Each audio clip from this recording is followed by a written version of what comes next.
What happens when you survive your own suicide mission? For 21-year-old Kazuo Hagawa, the question was not philosophical. It was a terrifying immediate reality. The air around his bomber screamed as shells from the American fleet exploded in bursts of black smoke and angry orange fire. Through the vibrating canopy, he could see the naval task force spread across the vast Pacific, like steel leviathans, battleships, cruisers, destroyers. Somewhere down there, in that maze of wakes and gun flashes, was his one and only target, the cruiser USS San Francisco. This was Hagawa's moment, the culmination of his entire existence. After 2 aborted kamikaze missions due to mechanical failures, he had made a solemn vow to himself, a promise whispered into the cold air of the barracks. I will go to the goal this time. The young squadron leader from Nagoya commanded 3 bombers that morning, each carrying a devastating 760-pound bomb. Each pilot knew, with chilling certainty, the mission's brutal equation. Success equaled death. There would be no return flight. But Hagawa was not thinking of the searing explosion, the tearing metal, or the fleeting, violent moment when his plane would rend American steel. He was haunted by a far greater fear, the consequence of failure. He had heard the stories. Every kamikaze pilot had. If you survived, if you were shot down before fulfilling your divine purpose, the Americans would execute you.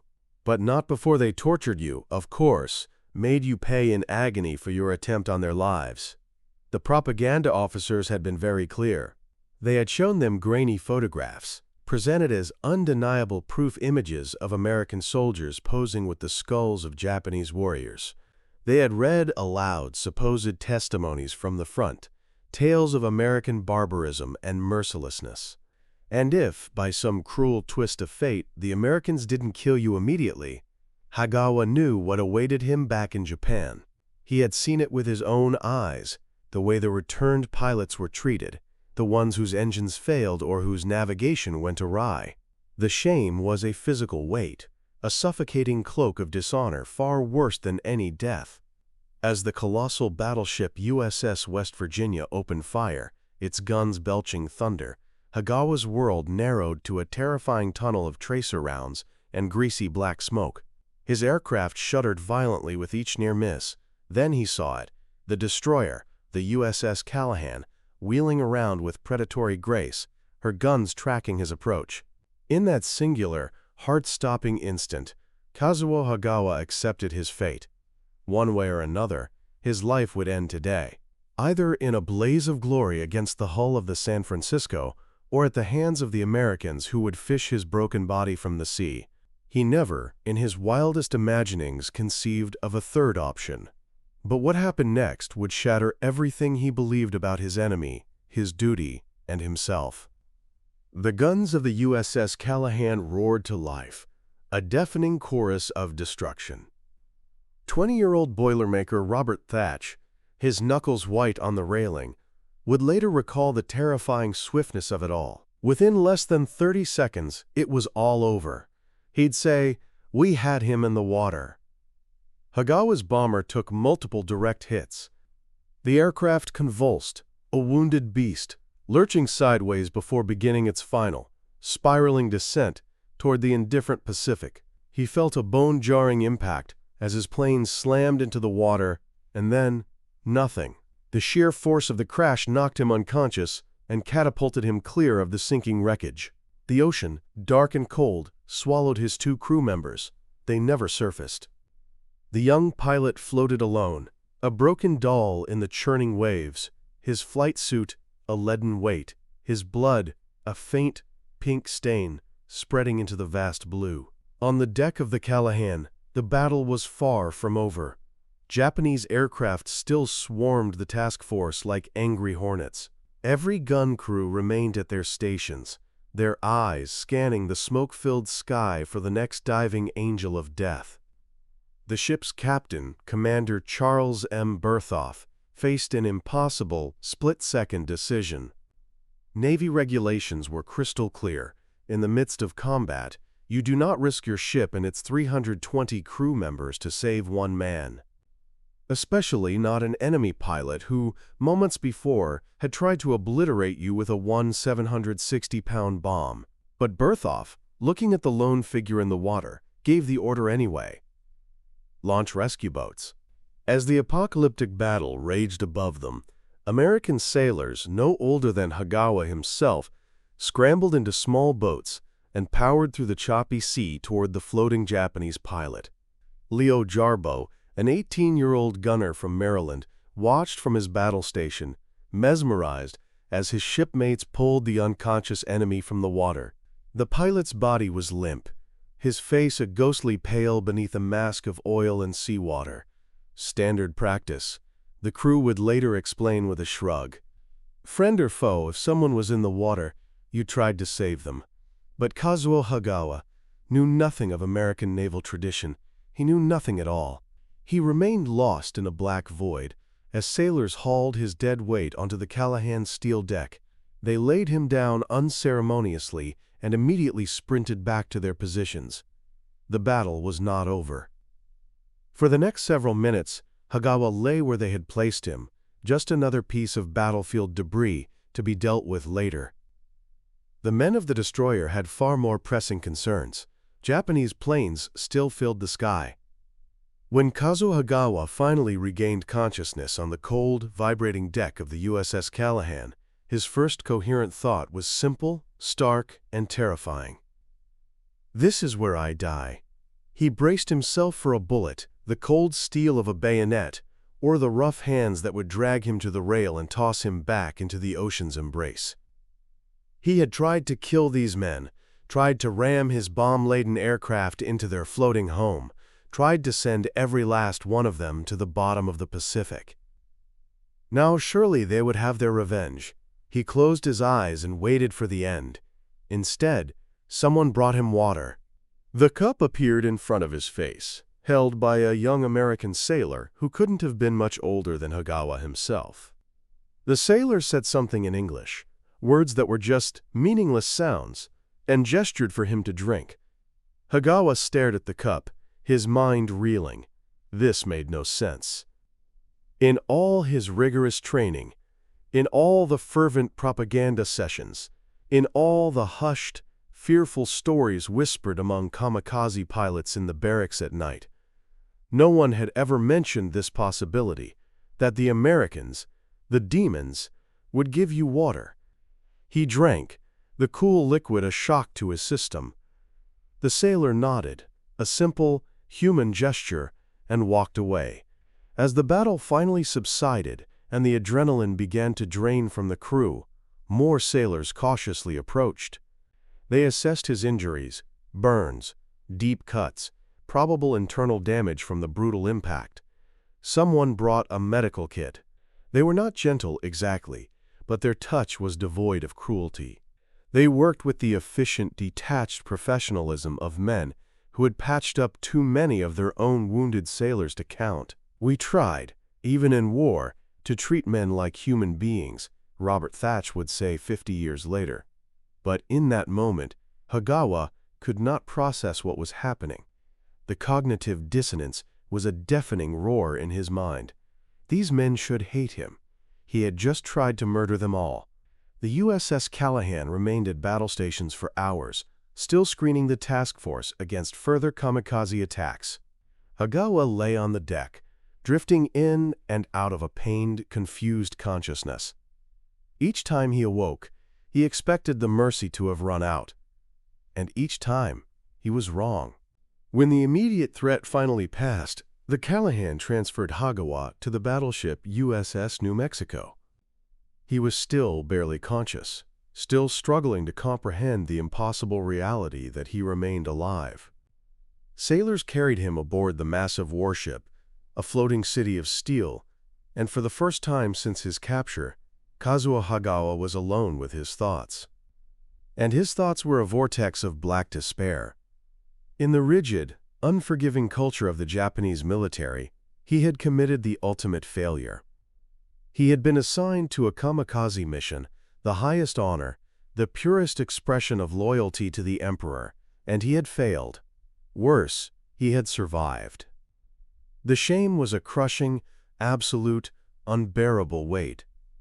Hagawa later recalled, "At that time, I thought it was dishonorable not to have succeeded in attacking the U.S. ships. When I was captured, I was badly injured and did not see any reason to live." Aboard the New Mexico, still weak from his wounds and drowning in dishonor, Hagawa made his decision. He attempted to take his own life. The attempt failed. An American sailor assigned to watch over him discovered what was happening. The sailor raised the alarm, and the battleship's medical team rushed to save the Japanese pilot for the second time in as many days. The guard was later scolded by his superiors for not being more vigilant, but the message to Hagawa was unmistakable, delivered not with words, but with action. Even when he tried to die, the Americans would not let him. The New Mexico transported Hagawa to Guam, where he would spend the remainder of the war as a prisoner. During that long, strange journey across the Pacific, something inside him began to shift. The American medical personnel treated his injuries without hesitation or malice. They didn't have to. He was enemy personnel, a failed suicide attacker who had tried to murder American sailors. But they set his broken bones, treated his burns, and gave him medicine for the agonizing pain. The sailors assigned to guard him were not the fanged, monstrous demons from the propaganda films. They were just boys, really teenagers from small American towns with unfamiliar names like Maryland and Illinois and Pennsylvania. They showed him creased photographs of their families, their sweethearts. They shared their rations. Some tried to communicate despite the formidable language barrier, using clumsy hand gestures and simple drawings in notebooks. One sailor showed Hagawa a picture of his girlfriend back home. He pointed to the photograph, then to his heart, and then smiled a wide, hopeful grin. Hagawa understood. This American boy was in love, just like Japanese boys fell in love. He had a life, a future, waiting for him after the war, just like Hagawa once had.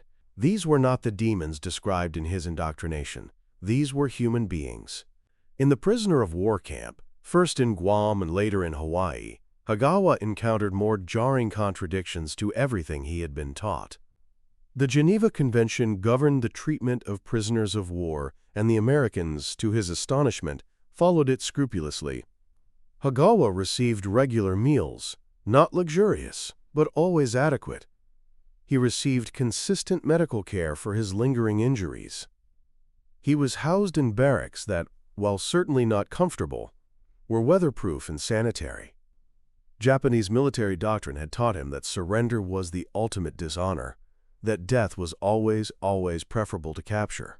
The propaganda had painted American POW camps as death camps, places of systematic torture and execution. Instead, Hagawa found a system built on rules and regulations, on documented procedures and international law. The Americans kept meticulous records of every prisoner. They allowed Red Cross inspections. They followed protocols. This was not supposed to happen. None of this was supposed to happen. As the weeks turned into months, Hagawa had time to think, endless, quiet time, to compare what he had been told with what he had experienced. Time to process the most fundamental, world-altering question: why? Why had the Callahan's captain risked his ship and crew to save an enemy pilot during a pitched battle? Why had American sailors pulled him from the water instead of leaving him to drown or putting a bullet in his head? Why had they given him medical care after he had tried to kill them? Why had they saved his life a second time when he tried to end it himself? The answer, he slowly began to realize, lay in something deeper than military doctrine or international law. It lay in the American character itself. He had tried to murder these men. They had saved him anyway. Not because he deserved it. He knew, with every fiber of his being, that he did not, but because they seemed to believe that even an enemy, even him, deserved basic human dignity. This concept was revolutionary, utterly alien to Hagawa. In the Japanese military, individual life was expendable, a tool in service to the emperor. But the Americans, they seemed to believe that every life had inherent value. even the life of someone who had just tried to kill them. On August 15, 1945, Emperor Hirohito's voice, frail and distant, crackled over the radio, announcing Japan's surrender. The war was over. For Hagawa, sitting in a prisoner-of-war camp in Hawaii, the news brought a tumultuous mix of emotions. Profound relief that the killing had finally ended, deep, aching grief for his lost comrades, and a vast, uncertain confusion about his future and everything he had ever believed. The propaganda had all been lies, not exaggerations, not distortions, but deliberate, total fabrications. The Americans were not monsters. They were not demons who tortured prisoners and desecrated the dead. They were sailors who showed you pictures of their girlfriends. They were medics who treated your wounds as if you were one of their own. They were guards who tried to learn a few halting words of Japanese just to be able to communicate. Hagawa had volunteered for a kamikaze mission, believing he was fighting evil incarnate, a righteous warrior for a divine cause. Now, looking back on his surreal experience, he wasn't sure what he had been fighting for at all. The treatment Hagawa received was not exceptional. It was, for the most part, standard American military procedure. Captain Berthoff's decision to rescue him, while courageous, was not an act of extraordinary, unexplainable mercy. It was simply what American naval tradition demanded. This code ran deep in American military culture. Friend or foe, if someone was in the water, you tried to save them. It was a principle that went beyond military regulations, rooted in ancient maritime tradition, and the fundamental belief that human life deserved respect. The Geneva Convention provided the legal framework, but American adherence to these international laws often went beyond mere compliance. It reflected core American values about human dignity, fair treatment, and the rules of civilized warfare. General Dwight D. Eisenhower and General George C. Marshall had made this philosophy explicit. American forces would treat prisoners according to international law, not because their enemies reciprocated, but because it was the right thing to do, because it was who Americans were. This was not naive idealism. American military leaders understood the clear, practical benefits of proper prisoner-of-war treatment. When enemy soldiers knew they would be treated fairly if captured, they were more likely to surrender rather than fight to the death. It saved American lives. It shortened battles. But more fundamentally, American leaders believed that how you treated the defeated defined who you were as a nation. You could win a war through brutality and still lose something essential about your own character in the process. The contrast with the Axis powers was stark and tragic. Japanese military doctrine explicitly forbade surrender. The military code issued to soldiers in 1941 stated that death was preferable to capture. By 1945, as American forces prepared to invade Japan's home islands, copies of this code were even distributed to civilians. Japanese treatment of Allied prisoners of war reflected this absolute contempt for surrender. Prisoners were viewed as contemptible for having chosen captivity over an honorable death. The result was systematic abuse, starvation, torture, and execution. American prisoners of war in Japanese custody faced a horrifying death rate of approximately 27%. More than 1 in 4 never came home. In stark contrast, American custody saw survival rates above 95% for most prisoner categories. For Hagawa and thousands of other Japanese prisoners, this treatment produced a profound psychological schism. Everything they had been taught about Americans was wrong. This cognitive dissonance forced them to question everything else. If the Americans were not demons, what else had been a lie? When the war ended, Kazuo Hagawa returned to a devastated, unrecognizable Japan. He enrolled at Kyoto University, married, and eventually built a remarkable business career from the ashes of his country. By 1995, he had risen to become president of Rengo Company, Limited, a major international corrugated packaging producer with over 4,000 employees. But for 50 long years, the questions haunted him. What ship had shot him down? Who were the men who had saved his life? What had happened to them? The memory of that day, May 25, 1945, never faded. It was, as he later described it, the most important day of my life. The day he had expected to die in glory. The day he had survived in shame. The day Americans showed him an alternative to everything he had been taught. In the early 1990s, now a wealthy and influential businessman with resources at his disposal, Hagawa began his search. He spent a year digging through dusty war records, consulting with naval historians, painstakingly piecing together the puzzle of that chaotic morning east of Okinawa. Finally, he found his answer: USS Callahan, DD 792, the destroyer that had both shot him down and pulled him from the water. But there was more to the story, a tragic, poignant postscript. On July 29, 1945, just 2 months after saving Hagawa, the Callahan was struck by another kamikaze attack. This pilot succeeded where Hagawa had failed. A bomb-laden biplane crashed into the destroyer, and the USS Callahan sank, taking 47 of her crew to the bottom of the Pacific. She was the last Allied destroyer sunk in World War II, lost just days before the war ended. The ship that had saved Hagawa's life had been destroyed by another kamikaze pilot. The terrible irony was not lost on him. In July 1995, on the 50th anniversary of the Callahan's sinking, a wreath ceremony was planned at the United States Navy Memorial in Washington, D.C. Hagawa contacted retired Navy Captain Bill Horn and asked, humbly, for an invitation. He wanted to honor the ship that had saved him. He wanted to honor the men who had died. And he wanted, if possible, to meet the survivors, the very men who had pulled him from the water 50 years earlier. The reunion took place in Pigeon Forge, Tennessee, at the Callahan Survivors' annual gathering. About 100 gray-haired veterans filled the room when Kazuha Hagawa, small and impeccably dressed, entered. There was a tense, awkward moment of silence. These men had fought the Japanese.